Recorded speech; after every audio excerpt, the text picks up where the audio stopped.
YS Jagan పర్యటనలో భద్రతా ఏర్పాట్లలో కుట్రపూరిత నిర్లక్ష్యానికి పాల్పడుతున్న కూటమి ప్రభుత్వం సింగయ్య మృతి ఉదంతాన్ని వక్రీకరిస్తూ మరో కుతంత్రానికి తెగబడింది. వైఎస్ జగన్ వాహనం ఢీకొని సింగయ్య మృతి చెందినట్లు ప్రకటించింది. అదే వాస్తవమైతే జగన్ భద్రతలో ప్రభుత్వం నిర్లక్ష్యం వహించినట్లే కదా.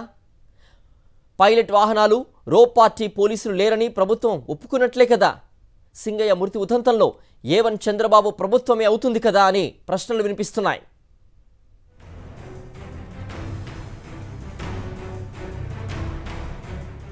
చంద్రబాబు ప్రభుత్వ రెడ్ బుక్ కుట్ర పతాక స్థాయికి చేరుకుంది. మాజీ ముఖ్యమంత్రి వైఎస్ జగన్మోహన్ రెడ్డిపై అక్రమ కేసు నమోదుకు తెగబడింది. ఓవైపు తమ ప్రభుత్వ వైఫల్యాలపై ప్రజల్లో కట్టలు తెచ్చుకుంటున్న వ్యతిరేకత, మరోవైపు మాజీ ముఖ్యమంత్రి వైఎస్ జగన్మోహన్ రెడ్డి పట్ల వెల్లువెత్తుతున్న ప్రజాదరణతో టీడీపీ కూటమి ప్రభుత్వం బెంబేలెత్తుతోంది. అందుకే యుద్ధ ప్రాతిపదికన డైవర్షన్ పాలిటిక్స్ కు తెరతీసింది. వైఎస్ జగన్ ఇటీవల సత్తెనపల్లి పర్యటనలో ఉదంతాలకు వక్రభాష్యం చెబుతూ అక్రమ కేసుల నమోదుకు తెగబడింది. సింగయ్య అనే వ్యక్తి ఓ అనుమతిని ప్రైవేటు వాహనం ఢీకొని మృతి చెందినట్లు స్వయంగా గుంటూరు జిల్లా ఎస్పీ సతీష్ అధికారికంగా ప్రకటించిన తర్వాత 3 రోజుల కుట్రపూరిత తర్జన భర్జనల అనంతరం ఆ రోడ్డు ప్రమాదాన్ని వక్రీకరించి ప్రభుత్వం తన నక్కజిత్తులను ప్రదర్శించింది. అందుకోసం యావత్ పోలీసు శాఖను కుట్రలో భాగస్వామిగా చేసుకుంది. ఏకంగా వైఎస్ జగన్మోహన్ రెడ్డిపైనే అక్రమ కేసు నమోదు చేయడం ప్రభుత్వ కుట్రకు పరాకాష్ట. వైఎస్ జగన్మోహన్ రెడ్డి వాహన డ్రైవర్గా ఉన్న ప్రభుత్వ ఉద్యోగి ఏఆర్ కానిస్టేబుల్ రమణారెడ్డిని A1 గాను, ఆ వాహనంలో ప్రయాణిస్తున్న వైఎస్ జగన్ ను ఎంపీ వైవి సుబ్బారెడ్డి, మాజీ మంత్రులు Perni Nani, Vidadala Rajini, YS Jagan PA K నాగేశ్వరరెడ్డిలను నిందితులుగా పేర్కొనడం ప్రభుత్వ కుట్రకు తాజా తార్కాణం. ఈ మేరకు గతంలో నమోదు చేసిన ఎఫ్ఐఆర్ కు భిన్నంగా తాజాగా BNS 105/49 కింద కేసు నమోదు చేస్తామని గుంటూరు ఎస్పీ సతీష్ చేసిన ప్రకటనే నిదర్శనం.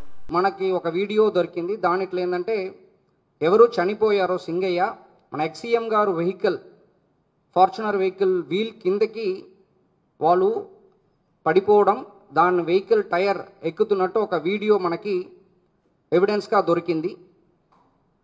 దాని మేరకు మనం 106 సబ్ క్లాస్ 1 BNS సెక్షన్ని మళ్ళీ 105 BNS కిందకి మనం మార్చడం, అలాంగ్ విత్ 49 BNS కిందకి సెక్షన్ని మార్చేసి దానిట్లో ఉన్న డ్రైవర్, తర్వాత XCM గారు, తర్వాత నాగేశ్వర్ రెడ్డి, సుబ్బారెడ్డి గారు, పెర్నాని అండ్ విడుదల రజన్ గారు అందరినీ కూడా అక్యూజ్డ్ కాలంలో యాడ్ చేయడం జరిగింది.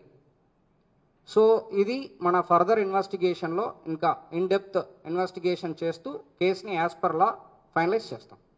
మాజీ సీఎం వైఎస్ జగన్మోహన్ రెడ్డి ప్రయాణిస్తున్న వాహనం కింద సింగయ్య పడి మృతి చెందడం వాస్తవమే అయితే ఈ కేసులో మొదట ముద్దాయి రాష్ట్ర ప్రభుత్వమే అవుతుంది. ఎందుకంటే Z+ కేటగిరీ భద్రత కలిగిన ఆయన పర్యటనలో ప్రభుత్వం, పోలీసులు ఉద్దేశపూర్వకంగా తగిన భద్రతా ఏర్పాట్లు చేయలేదన్నది స్పష్టమైంది.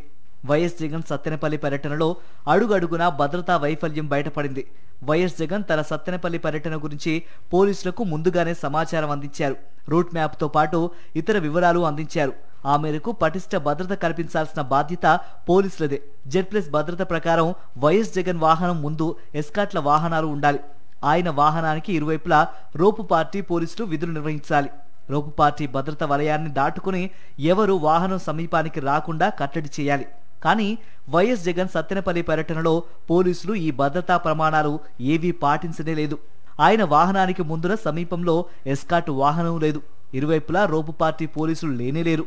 దాంతో వైఎస్ఆర్సీపీ అభిమానులే కాదు, అభిమానుల ముసుగులో గుర్తు తెలియని వ్యక్తులు, ఆగంతుకులు కూడా వైఎస్ జగన్ వాహనం పైకి ఎగబడ్డారు.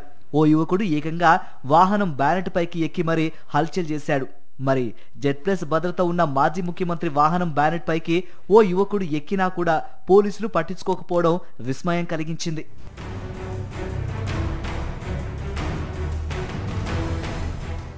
ఇదేదో కాకతాళీయంగా జరిగింది కాదని, పోలీసులు ఉద్దేశపూర్వకంగానే వైఎస్ జగన్ భద్రత పట్ల నిర్లక్ష్యంగా ఉన్నారన్నది సుస్పష్టం. అందువల్లే సింగయ్య అనే వ్యక్తి ప్రమాదవశాత్తు ఆ వాహనం కింద పడి ఉండవచ్చు. అందుకు బాధ్యత పోలీసులది, రాష్ట్ర ప్రభుత్వానిదే. అందుకే ఆ ప్రమాదంపై పోలీసులు కేసు నమోదు చేస్తే రాష్ట్ర ప్రభుత్వాన్నే A1 గా, అంటే ప్రధాన ముద్దాయిగా చేర్చాలని నిపుణులు స్పష్టం చేస్తున్నారు. కానీ ఆ వాహనం డ్రైవర్ ఏఆర్ కానిస్టేబుల్ రమణారెడ్డితో పాటు వెహికల్లో ప్రయాణిస్తున్న YS Jagan, MP YV Subba Reddy, మాజీ మంత్రులు Perni Nani, Vidadala Rajini, YS Jagan PA K నాగేశ్వరరెడ్డిలను నిందితులుగా పేర్కొనడం విస్మయపరుస్తోంది. అంటే ప్రభుత్వం ఆ ప్రమాదాన్ని వక్రీకరిస్తూ అక్రమ కేసు నమోదుకు తెగబడిందన్నది సుస్పష్టం. ఈ మొత్తం వ్యవహారంలో చంద్రబాబు ప్రభుత్వం మొదటి నుంచి పక్కాగా పన్నాగాన్ని అమలు చేసింది. Z+ కేటగిరీ భద్రత ఉన్న వైఎస్ జగన్ పర్యటనలో భద్రతా ఏర్పాట్లలో కుట్రపూరిత నిర్లక్ష్యం నుంచి తాజాగా అక్రమ కేసు నమోదు వరకు శకుని మాయోపాయాన్ని తలపించేట్టుగా చంద్రబాబు కుతంత్రం సాగించారన్న చర్చ రాజకీయ వర్గాల్లో జరుగుతోంది.